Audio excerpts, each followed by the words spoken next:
Vamos então prosseguir a nossa sessão. Eu vou dizer umas brevíssimas palavras de apresentação do Sr. Professor José Augusto Cardoso Bernardes, porque, de facto, ele não precisa de grandes apresentações, mas as minhas palavras vão se dirigir sobretudo aos alunos que, evidentemente, são, digamos assim, um estímulo maior para esta conferência que o Sr. Professor vai proferir. Começa então. Estimados alunos, prezados professores, colegas, excelentíssimas senhoras e excelentíssimos senhores. A presença do nosso ilustre convidado, o professor José Augusto Cardoso Bernardes, é motivo de grande satisfação para todos nós. Começo assim por lhe agradecer ter aceitado de forma tão generosa desde o primeiro momento o nosso convite, que o levou a viajar desde Coimbra, cidade que tanto ecoa na obra de Camões, até Lisboa. Estou certa de que o professor percorreria de bom grado qualquer distância que tivesse de fazer para transmitir, nas suas palavras, um conhecimento seguro e validado sobre os Lusíadas. Como insigne camonista, falar sobre essa obra épica no Liceu, escola secundária, que tomou o poeta por patrono, no ano em que se comemoram os 450 anos da publicação dos Lusíadas e os 113 anos desta escola, é certamente uma ocasião a que a sua presença teria de estar sempre associada. Para que os alunos conheçam melhor aquele que acolhemos com tanto gosto, afeto e respeito intelectual, devo dizer que o nosso convidado é professor catedrático na Faculdade de Letras da Universidade de Coimbra, onde tem lecionado cadeiras no âmbito da literatura portuguesa do século XVI, sobretudo em torno das obras de Gil Vicente, de Luís de Camões e de Bernardino Ribeiro, para nomear apenas autores com os quais convivemos nas aulas de português e nas aulas de literatura portuguesa. Do trabalho científico que desenvolveu ao longo da sua intensa vida académica, resultaram inúmeras edições, das quais destaco, pelo seu pendor pedagógico, e agora a minha chamada de atenção é mesmo para os alunos, um livrinho sobre o teatro de Gil Vicente, que se intitula Gil Vicente, Pastor e Filósofo, que todos os alunos do ensino secundário deveriam possuir, ou pelo menos ler, porque de facto ele foi escrito por alguém que é capaz de, com palavras claras e rigorosas, fazer chegar aos alunos muita informação sobre o nosso dramaturgo. Relativamente ainda a Gil Vicente, gostaria de destacar, agora mais se calhar em relação aos professores, o volume Gil Vicente Compêndio, que aqui está, que eu também trouxe, e que foi coordenado pelo professor Cardoso Bernardes e pelo professor José Camões, e que corresponde, digamos assim, a uma revisitação, uma atualização daquilo que têm sido os estudos sobre o teatro de Gil Vicente, e onde poderão também encontrar vários ensaios escritos pelo professor Cardoso Bernardes. Sendo a obra maior do ilustre poeta, sobre a obra maior do ilustre poeta, eu queria também destacar um livro que foi dado agora à estampa e que se chama A Oficina de Camões, Apontamentos sobre os Lusíadas, em que o professor reuniu vários ensaios, tendo, de alguma maneira, reescrito alguns deles, ou pelo menos, em alguma parte, para esta edição da comemoração dos 450 anos da publicação dos Lusíadas. Para finalizar, gostaria de referir a atenção constante dedicada pelo professor Cardoso Bernardes às questões do ensino do português e do ensino da literatura. A par dos contributos fundamentais de Vítor Manuel Aguiar e Silva e de Carlos Reis, bem como dos luminosos textos da Margarida Vieira Mendes, tem sido a voz do nosso prezado convidado, aquela que no tempo presente sobressai na reflexão sobre questões pedagógicas, num pensamento rigoroso e lúcido, atento aos desafios que atravessamos em obras como Literatura no Ensino Secundário, Outros Caminhos, e em coautoria com o Rui Afonso Mateus. Eu não me deveria enganar no nome, porque ele foi meu aluno de Didática, Literatura e Ensino do Português. A sua preocupação com as práticas de ensino é bem visível nas palavras que passo a citar. O que deve ensinar-se hoje sobre os Lusíadas? O que tem ainda para nos dizer um texto fundado em valores éticos e estéticos tão afastados do nosso tempo? Como levar jovens a interessarem-se verdadeiramente por um autor que há 500 anos foi poeta e soldado? Estas perguntas acodem ao meu espírito sempre que, em cada semestre, inicio a lecionação da cadeira de estudos camonianos. São perguntas de base, que dão depois origem a muitas outras, relacionadas com métodos de ensino, apoio bibliográfico e critérios de avaliação. Passo assim a palavra ao professor Cardoso Bernardes, que irá, com a sua sábia lição, levar os alunos a adquirirem ou a consolidarem o entusiasmo que, ainda hoje, nos merece a leitura da epopeia camoniana. Ouçamos com atenção aquilo que tem para nos ensinar. Muito obrigada.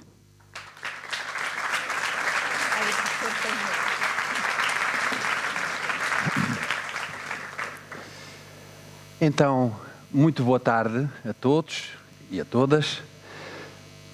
Duas palavras prévias de gratidão. A primeira para a professora Cristina Duarte, que conheço há muitos anos, que me convidou, que me apresentou desta forma lisonjeira, simpática e amiga.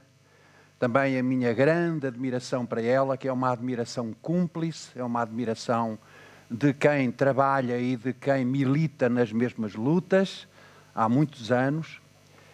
Outra palavra de gratidão para com o senhor diretor da escola, o Dr. João Jaime, que me acolheu tão bem nesta escola. E a terceira palavra, de emoção sincera porque estou à frente de uma comunidade escolar. E isso é raro. Normalmente, quando vou a escolas, o que eu encontro é um público disperso, que não tem o sentimento de pertença que eu encontro aqui. Eu aqui encontro alunos, que são o auditório ao qual me dirijo, mas também encontro antigos alunos, encontro colegas que já não estão no ativo. Eu não sei se, sendo professor desta escola, se pode alguma vez dizer que já não se é, ou se, tendo sido aluno desta escola, se pode alguma vez dizer que já não se é, porque o que eu aqui encontro é este elo de gerações que faz com que o público que tenho hoje à minha frente seja ao mesmo tempo heterogéneo, basta olhar para a cor dos cabelos, e homogéneo. Homogéneo porque está aqui aglutinado em torno da celebração dos 113 anos do Liceu e, ocasionalmente, em torno também dos 450 anos de publicação dessa obra maior que continua a ser os Lusíadas. O seu diretor anunciou esta minha intervenção como uma palestra e a Cristina ainda fez pior, anunciou-a como lição. E eu não queria dar uma lição. Não queria, não posso, não devo. Porque as lições são dadas pelos professores daqui. O que eu aqui trago é uma modesta reflexão sobre os Lusíadas e sobre a atualidade que os Lusíadas têm ainda hoje. E é essa a tese que eu venho defender aqui de forma breve, não excedendo os 30 minutos. Os Lusíadas foram um texto publicado há 450 anos em Lisboa, num tempo em que se publicavam muito poucos livros. Nesse ano, na mesma oficina de que os Lusíadas saíram, só saiu mais um livro. Quer dizer que uma oficina podia, durante um ano inteiro, publicar apenas 2 livros. E em Lisboa inteira, nesse mesmo ano, temos notícia de 16 livros. De 16 livros. E no país todo, porque existiam prelos em Évora, em Coimbra, em Chaves, talvez tenham sido publicados em 1572 30 livros. Sabem quantos livros se publicam por ano em Portugal hoje? Pois cerca de 18 mil títulos novos. 18 mil títulos novos. Comparem com os 30 que se publicaram em 1572. Portanto, que em 1572 um livro tivesse honras de prelo, saísse assim a cheirar a tinta. Eu acho que os livros antes tinham um cheiro muito mais intenso do que hoje. E, portanto, quando Camões teve nas mãos, e isso foi um privilégio enorme, quando ele teve nas mãos o seu livro, deve-o ter cheirado. Cheirava-lhe a cola, cheirava-lhe a tinta, e o cheiro da tinta era antes muito mais intenso do que hoje. Hoje os livros novos quase que não têm cheiro. E há quem sinta a falta desse cheiro. Então eu vou tentar demonstrar de forma breve, uma vez que, não querendo dar uma lição, há outra coisa que eu não quero, é ser maçador. E ser maçador, sobretudo, depois do que se passou aqui no palco. Porque o que se passou aqui no palco foi tão bonito e soube a tão pouco, que eu tenho a obrigação absoluta de não contrastar muito com o que se passou. O que se passou dispôs bem, divertiu, e se eu fizesse o contrário, era cruel. Portanto, eu vou apenas circunscrever a minha reflexão a esta pergunta: em que medida é que os Lusíadas são atuais? E tenho ali uma fotografia que data do dia 9 de março de 2016.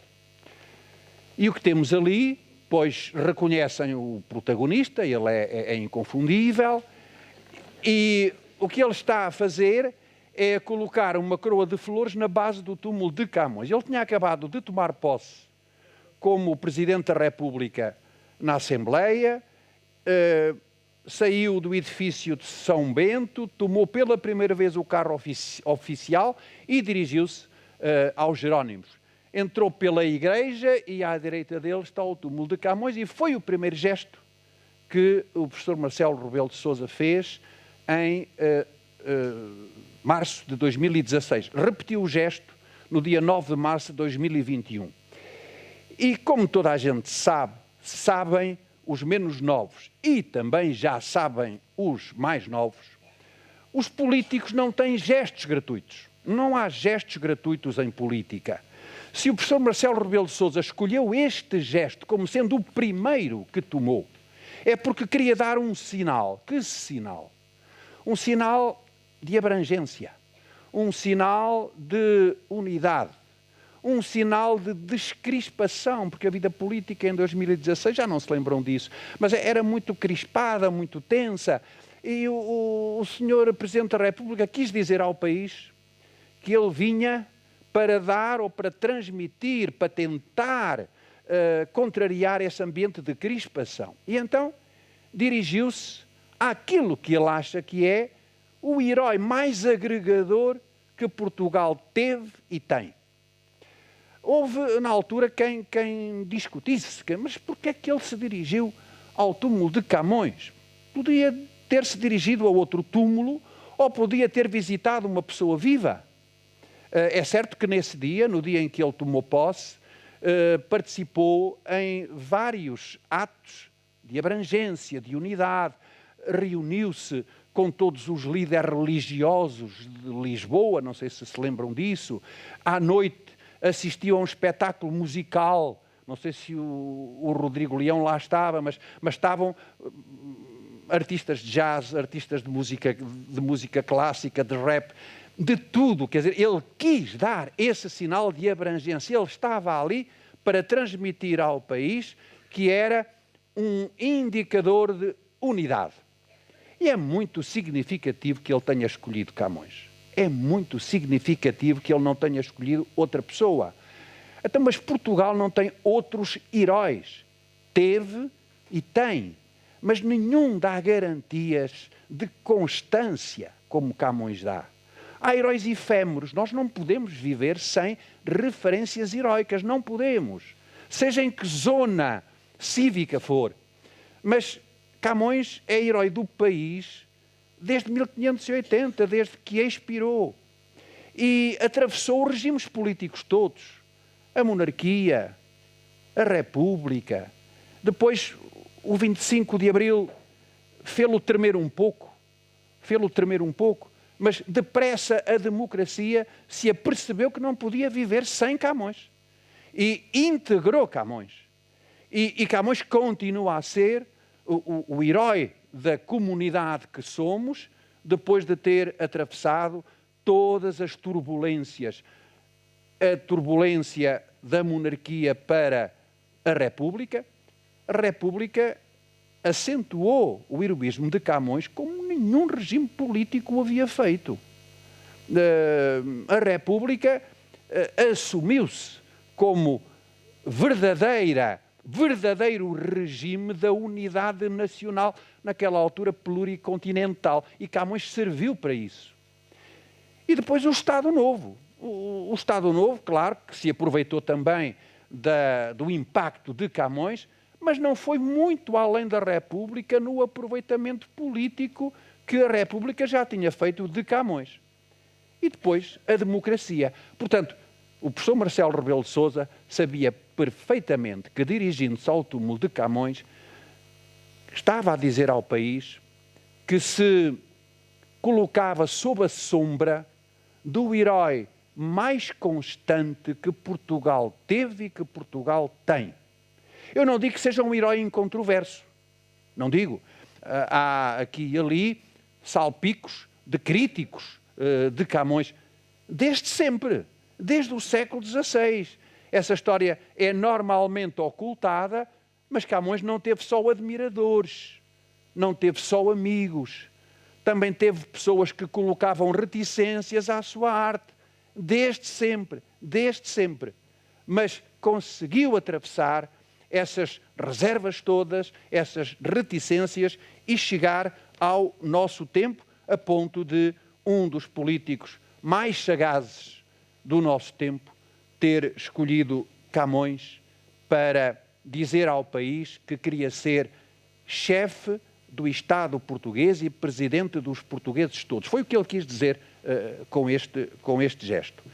Provas de que Camões continua vivo. Olhem, as estátuas. Não há personalidade mais estatuada do que Camões, sobretudo desde finais do século XIX.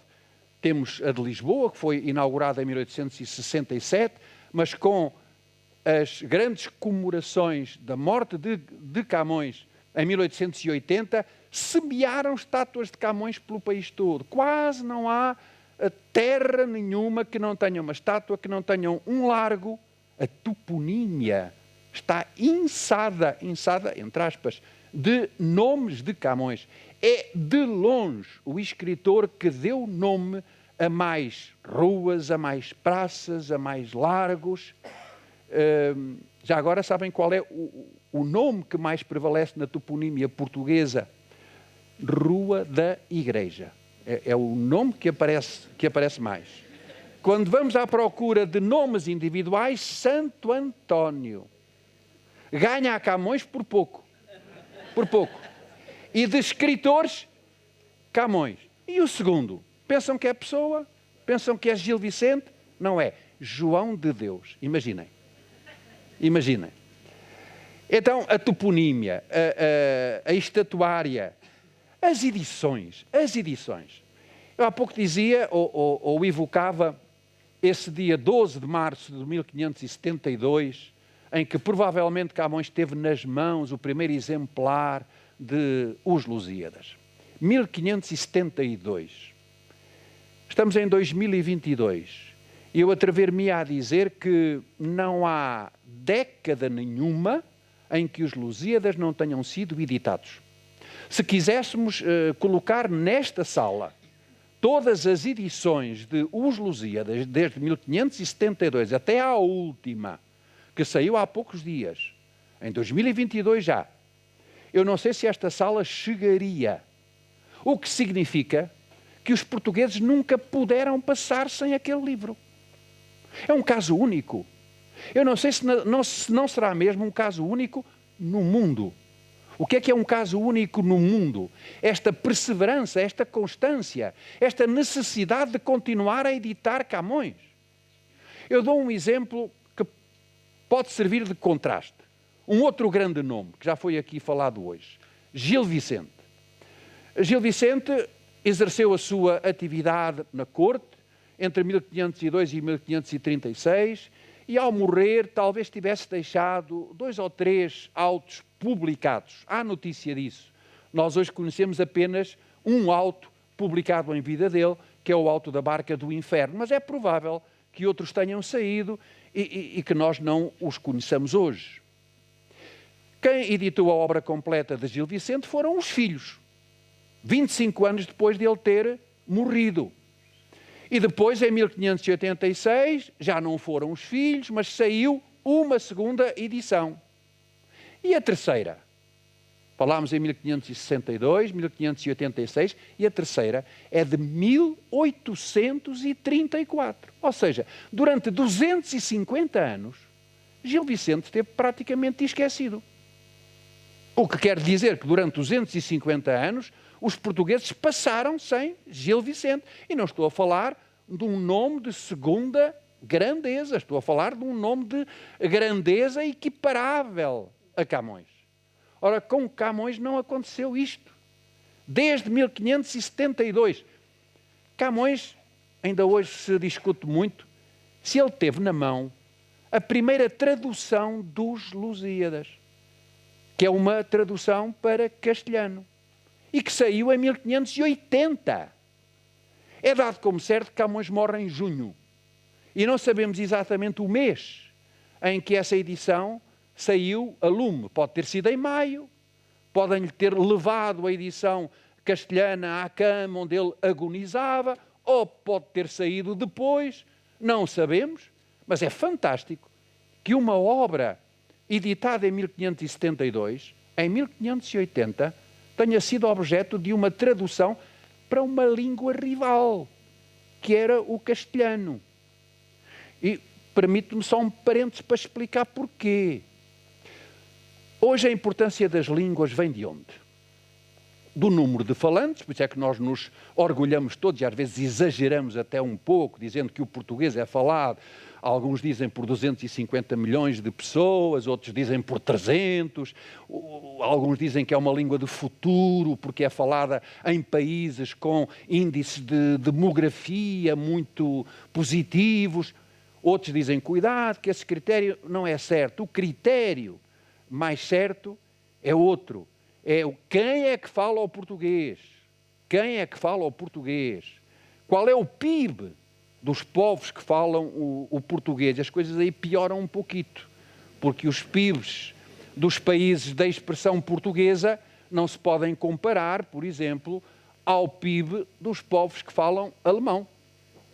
A Alemanha e a Áustria juntos são muito menos do que os 250 milhões de lusofalantes, mas têm um PIB um bocadinho superior ao nosso. Mas no século XVI, o critério para classificar as línguas, para dizer se uma língua era nobre ou não era nobre, era outro. Era um critério estético. Isto hoje parece-nos assim um pouco bizarro, mas era mesmo. Quando numa língua era possível escrever-se o género considerado máximo, essa língua tornava-se adulta. Ora, o género considerado máximo era a epopeia. E o que Camões fez com os Lusíadas foi dar à língua portuguesa um certificado de adultez. Esta língua é adulta. Foi possível fazer nela o que tinha sido possível fazer no latim e no grego. Os espanhóis não tinham, os castelhanos não tinham uma epopeia. Os franceses só a tiveram no século XVIII. E, portanto, era natural que outros povos olhassem para os Lusíadas com admiração e quisessem mostrar que também na sua língua era possível escrever uma epopeia. E como lhes faltava talento para escreverem uma epopeia original, traduziram a nossa. E a última prova de que Camões está vivo, a última, aquela que é porventura mais incontrariável, aquela que é mais flagrante, é a escola. Camões está na escola desde sempre. 1572, primeira edição, e em 1584, 12 anos depois, a primeira edição escolar. Escolar. 1584. A célebre edição dos Piscos. O que é a edição dos Piscos? É uma edição comentada para alunos. Para alunos. Aquilo que os meus amigos hoje têm nos manuais, o comentário, as perguntas, as respostas, as imagens, pois isso já está antecipado em 1584. Em 1584, um grupo de comentadores comentou os Lusíadas pensando nos seus alunos, designadamente nos colégios jesuítas.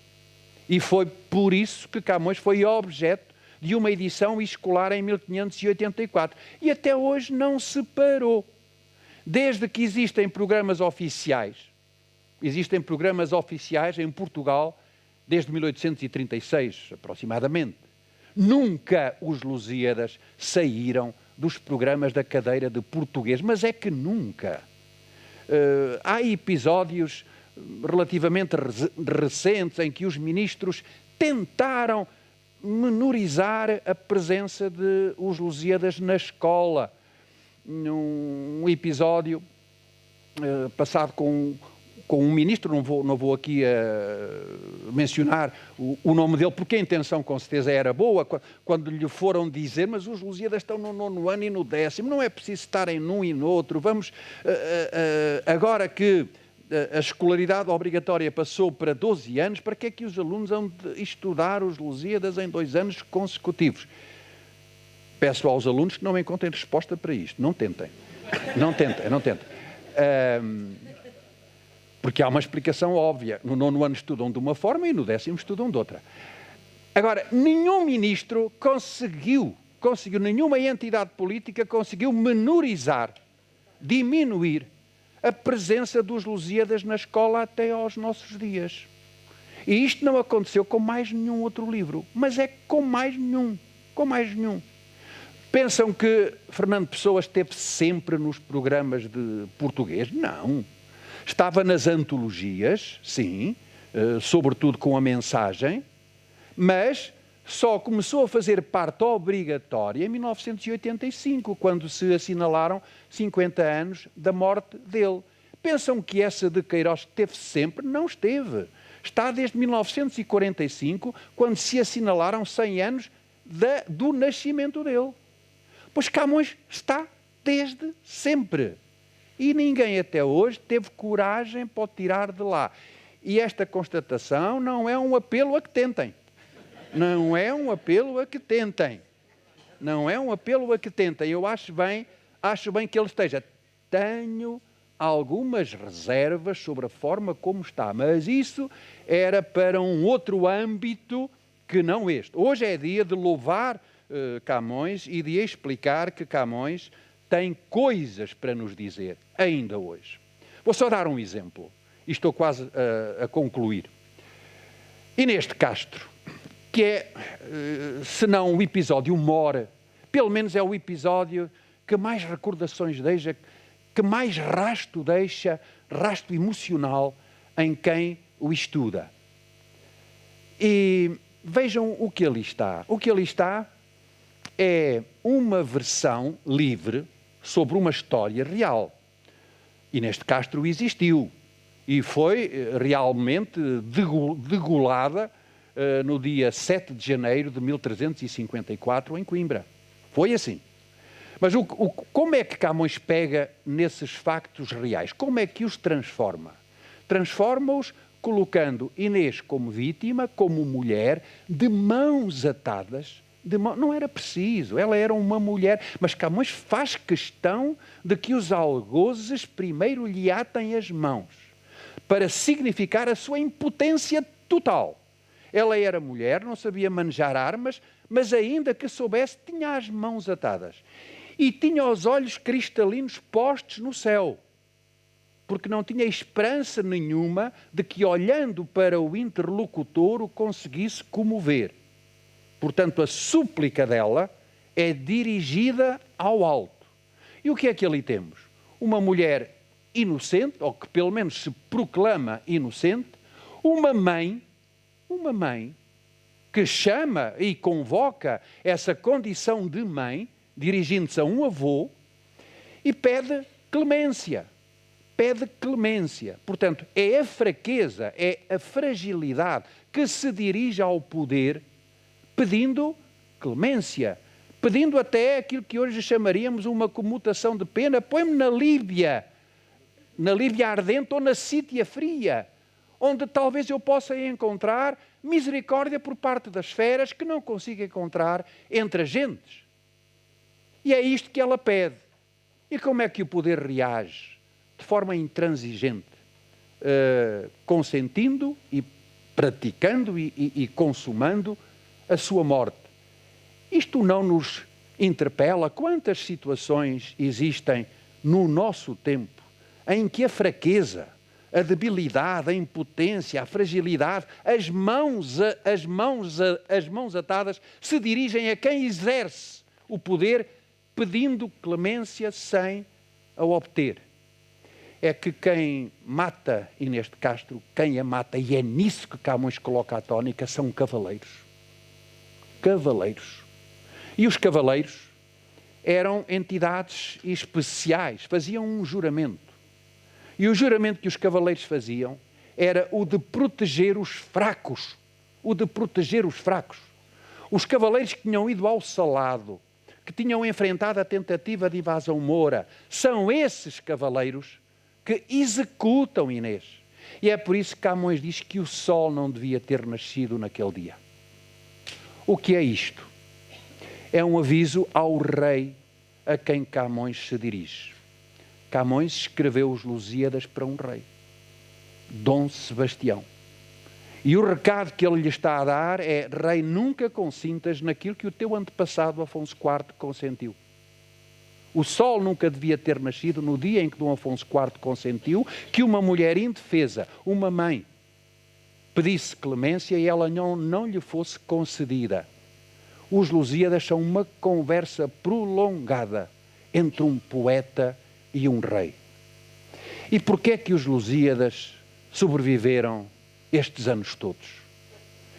Eu acho que há duas razões fundamentais. Primeiro, porque nos Lusíadas há uma dimensão de futuro impressionante.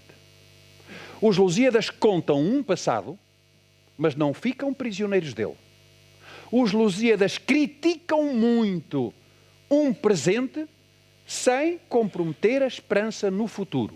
E os Lusíadas terminam com um apelo a uma partida, com um apelo a uma mudança. E eu acho, modestamente, que é este apelo à mudança que ainda ecoa nos nossos ouvidos.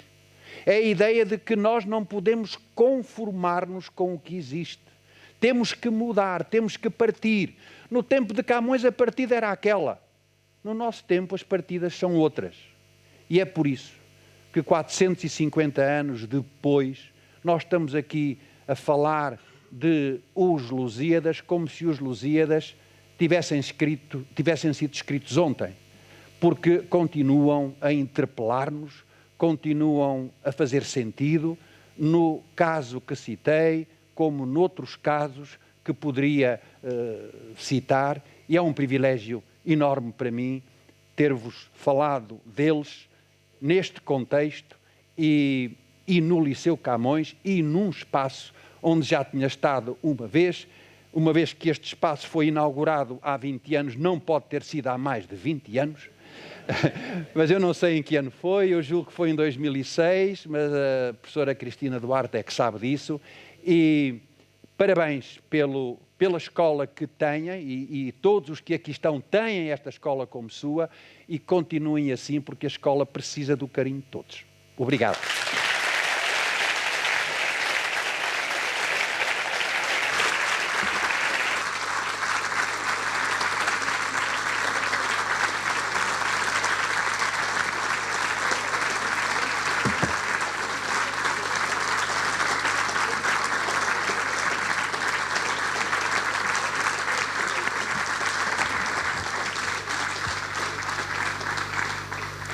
Penso que a fala do professor Cardoso Bernardes deve ter suscitado algumas questões de que quererão ouvir a resposta. Eu peço ao auditório que se manifeste então para o Sr. João poder passar o microfone.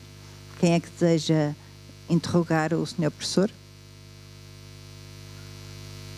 Cale uma pessoa. Sr. João, La Cueva, não sei se pode levar ali o microfone. Ou então levo eu.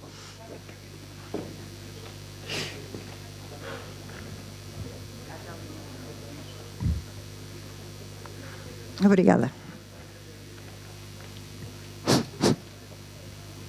O meu nome é Clemente Galvão, antigo aluno do Camões, entrado em 59. Tenho neste momento 73 anos. Tenho muita honra de ter sido aluno, também pela coincidência de ter sido colega de turma do António Guterres, do António Rendas e de outros nomes ilustres, o Nuno Judice Glória, poeta. Portanto, foi um curso em que nos sentimos privilegiados. Tivemos como professores Mário Dionísio, o Virgílio Ferreira não foi da minha turma, mas tive em várias aulas de substituição. Para não me alongar, queria só pôr 3 pontos. Falar num nome que não foi aqui referido, mas que eu acho fundamental. Fernão Mendes Pinto. Outro, dizer que os Lusíadas podiam ter outro nome. Vasquíadas. Porque, no fundo, é a celebração da viagem do Vasco da Gama. Havia um terceiro ponto que eu gostava de referir, todos devem conhecer, que é a palavra com que Camões termina os Lusíadas. Não sei se sabem qual é. Inveja. Inveja com E, como se escrevia na altura. Uma referência última para Fernão Mendes Pinto. Eu li a peregrinação numa edição em facsímile que o meu pai tinha em casa, que agora está em minha casa. Portanto, ao princípio tive alguma dificuldade porque a grafia era diferente, mas rapidamente me adaptei. Ao contrário dos Lusíadas, que faz uma epopeia, portanto uma celebração da expansão portuguesa, da viagem de Vasco da Gama, a peregrinação mostra-nos o que é que foi a vida naquele tempo. Portanto, é fundamental ler a peregrinação. É esse apelo que eu faço a todos.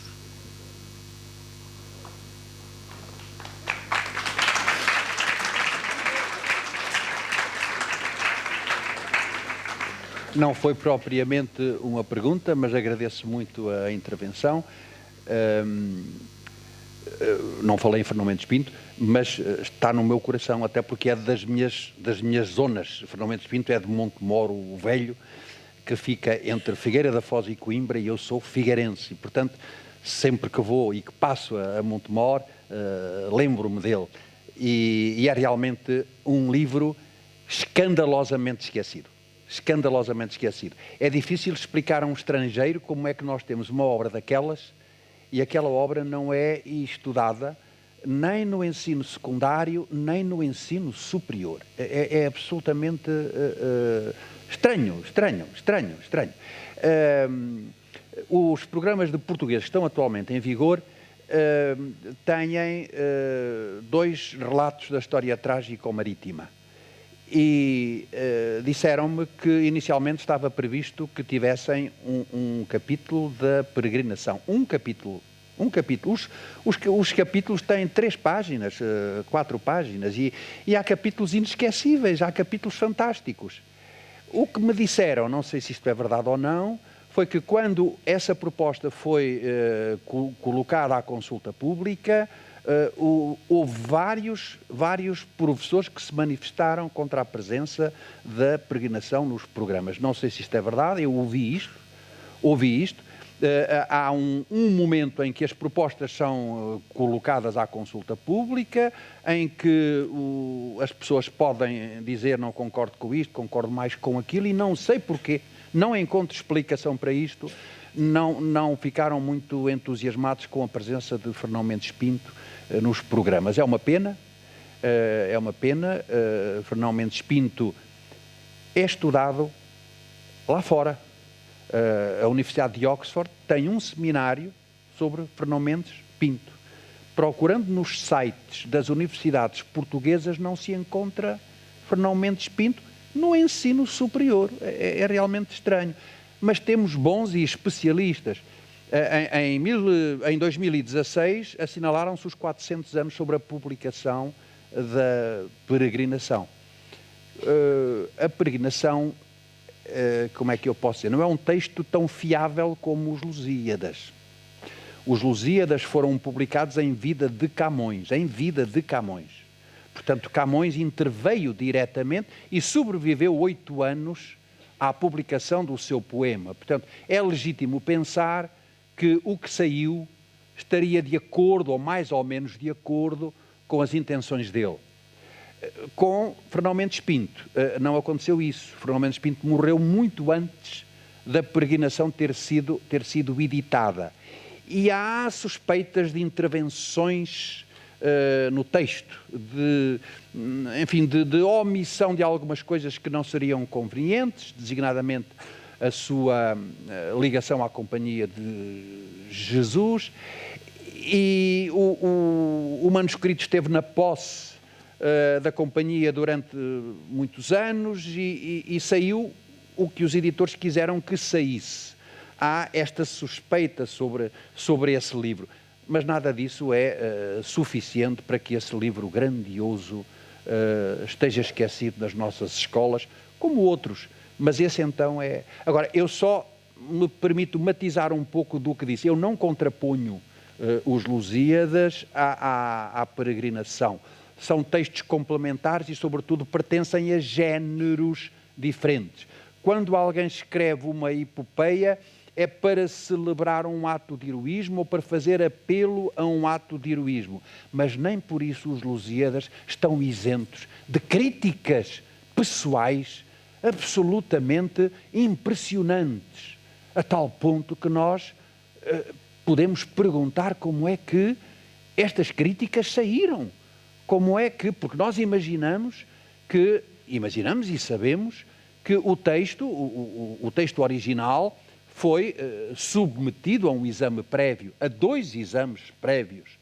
E, no entanto, aquelas críticas a reis passados e ao rei a quem ele se estava a dirigir,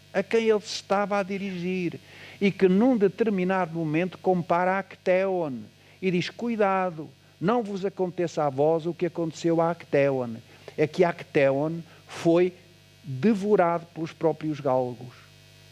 É uma entidade mitológica que num determinado momento é transformado em veado porque contemplou a nudez de uma deusa, e os galgos que o acompanhavam na caça não o reconheceram e comeram-no.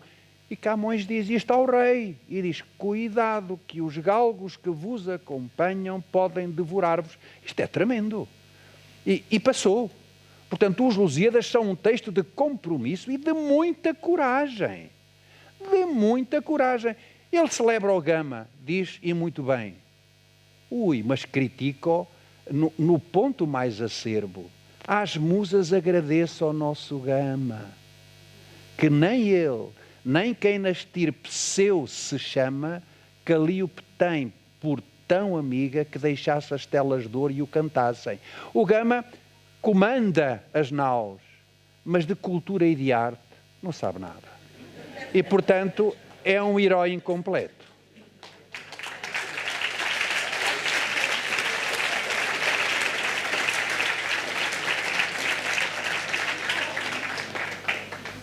Eu queria só acrescentar que no programa de literatura portuguesa ainda figura a peregrinação. Literatura portuguesa. A peregrinação. Há aqui alguns alunos O de literatura portuguesa. que leram excertos. Tem razão. Não muitos, claro, mas alguns excertos da peregrinação. No entanto, o facto de aparecer no programa de literatura portuguesa, evidentemente não desculpa essa terrível omissão da ausência da peregrinação nos programas de português.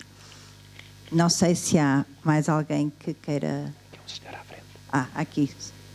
Sim. Passamos já o microfone.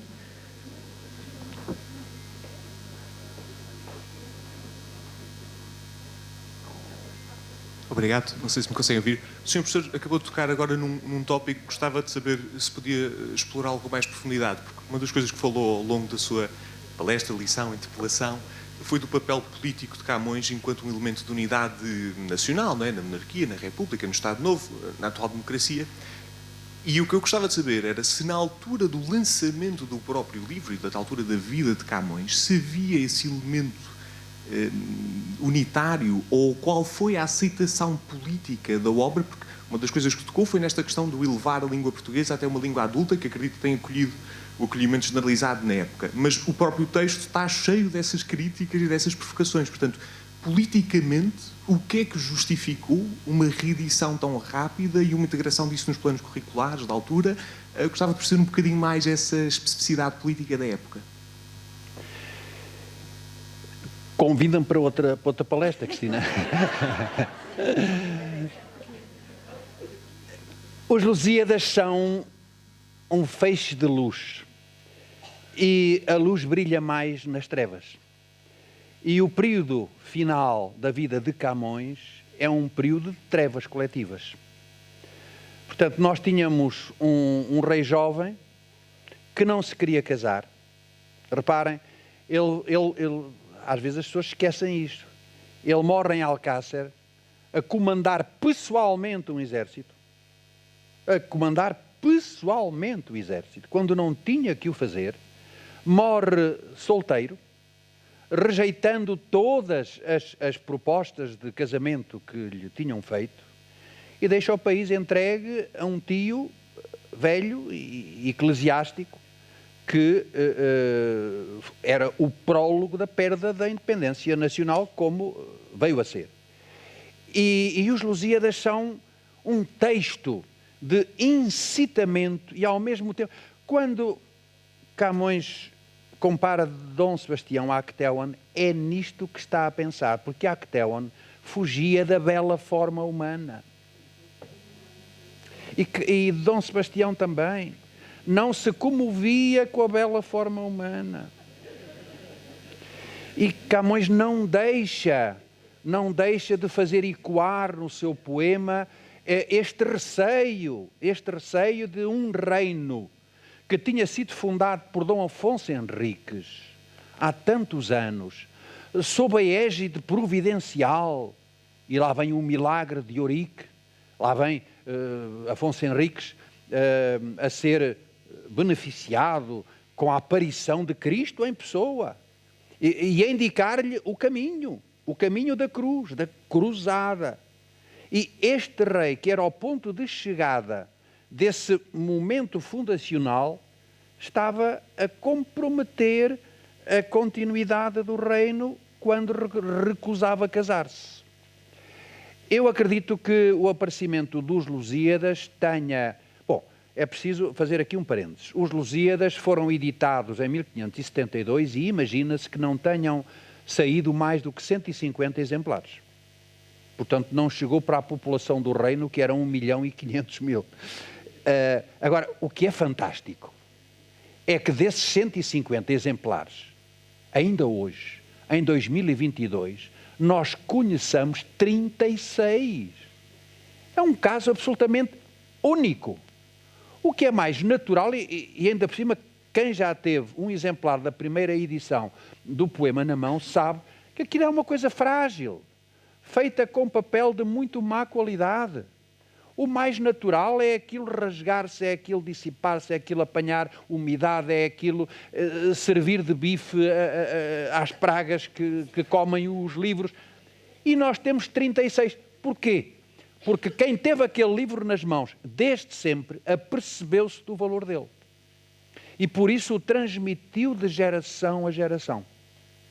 E é por isso que eu me atrevo a responder positivamente à questão que coloca. Sim, eu acho que as pessoas tiveram logo noção da importância daquele livro.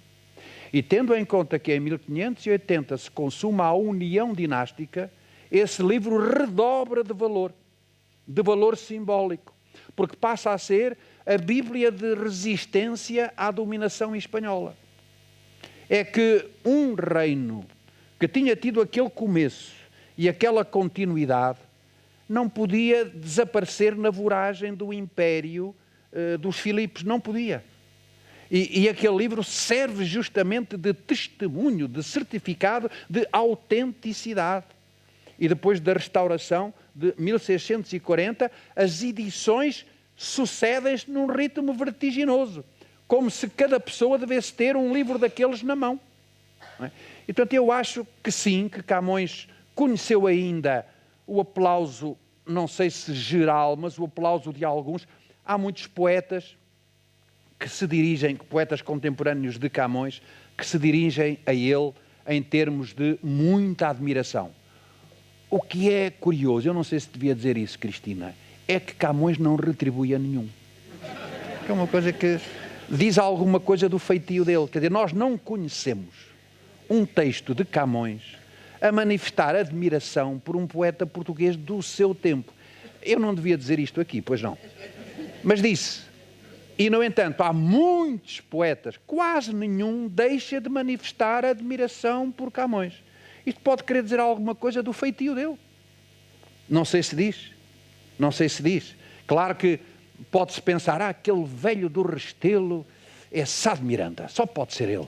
E ele não quis pôr lá o nome do homem, não quis chamar-lhe Francisco, mas a maneira como caracteriza aquele velho, as posições que aquele velho proclama, coincidem tanto com as posições que Sá de Miranda tinha, as reticências que tinha em relação à partida daquelas naus, que só pode ser uma manifestação de homenagem a Sá de Miranda, que era o outro grande nome da vida cívica portuguesa do nosso século de 500.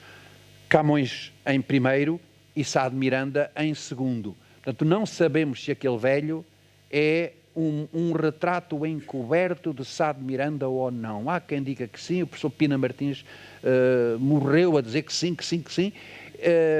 E outros dizem, não, aquele é o Camões regressado da Índia, que viu in loco os resultados da partida, que provou ao vivo a corrupção, os erros que os portugueses iam perpetrando no Império, e não pôde deixar as naus partirem sem colocar avisos às consequências da partida. E, portanto, aquele velho é mais o Camões envelhecido do que um Sá de Miranda qualquer. Não sabemos. E não sabemos por uma razão muito simples. Porque é o único episódio do poema sobre o qual o poeta não se pronuncia. Eu há pouco falei-vos de Inês de Castro. Inês de Castro morreu. Camões podia-se ter calado, está morta. Não. Camões vem ao de cima e diz que nunca devia ter acontecido, e critica e faz. O mesmo com o Adamastor, com todos os episódios. O velho deixa falar o velho e põe as naus a partir. E a gente fica sem saber o que é que ele pensava. Estava de acordo, não estava? Fez isso de propósito para nos infernizar a vida.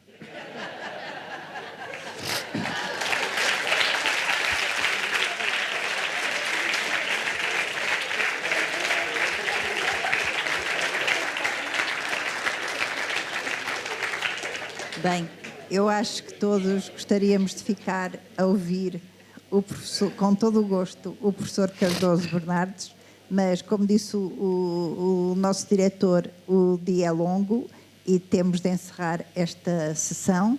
Eu agradeço, reitero os meus agradecimentos ao meu prezado amigo e já agora deixo-lhe um repto. Eu queria saber se em 2024 poderemos contar consigo para apresentar aqui no Liceu o livro que está a escrever sobre Luís de Camões. Adjudicado. Obrigado.